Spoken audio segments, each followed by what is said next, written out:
تأتي هذه الورشة التحسيسية حول دور المرأة في ترقية وتعزيز حقوق النساء والفتيات وحمايتهن من أشكال العنف من أجل إطلاع المشاركات على حقوق المرأة والتعرف على أنواع القوانين والمواثيق المجرمة لأشكال العنف ضد النساء والفتيات. تعتبر حماية حقوق الإنسان من أولويات السلطات العليا في البلد، ويتجلى ذلك من خلال محوريتها في المشروع المجتمعي لفخامة رئيس الجمهورية السيد محمد الشيخ الغزواني، الذي ما فتئ يعبر عن ضرورة حماية النساء والفتيات وتمكينهن من كافة حقوقهن المنصوص عليها في القوانين والمواثيق الدولية.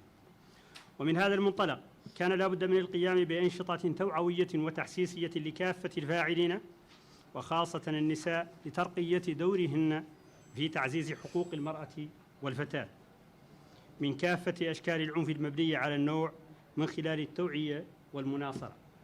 وتدخل ورشة كيهيدي ضمن سلسلة ورشات تحسيسية في مختلف ولايات الوطن بهدف مواكبة جهود الدولة في مجال حماية المرأة والفتاة من كافة أشكال العنف. مطلوب منكم أن تبذلوا أنتم بعد قاع بالدفاع عن حقوق أنفسكم وحقوق الطافلات، وطبعا مطلوب من الرجال كذلك عنهم يلعبون نفس الدور ومحاربة العنف اللي موجه للمرأة والفتاة، لأنه مجتمع نصه يعنف، والله نصه حاس عنه قد يعنف ما يقدر قطع عنه يتقدم.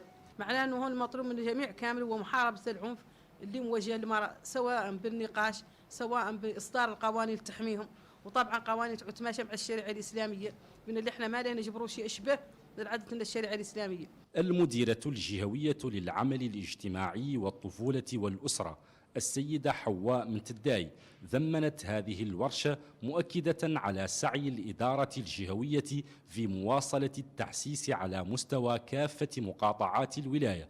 الورشة المنظمة من طرف المنسقية الوطنية لنساء الساحل بالتنسيق مع الإدارة الجهوية للعمل الاجتماعي والطفولة والأسرة بغرغل شهدت مشاركة العديد من الفاعلات في هيئات المجتمع المدني، كما تضمنت بعض العروض والمحاضرات حول حقوق المرأة ودورها في المجتمع قدمها بعض الخبراء في المجال. لقناة الموريتانية، معاد عبداوة، مدينة كيهيدي.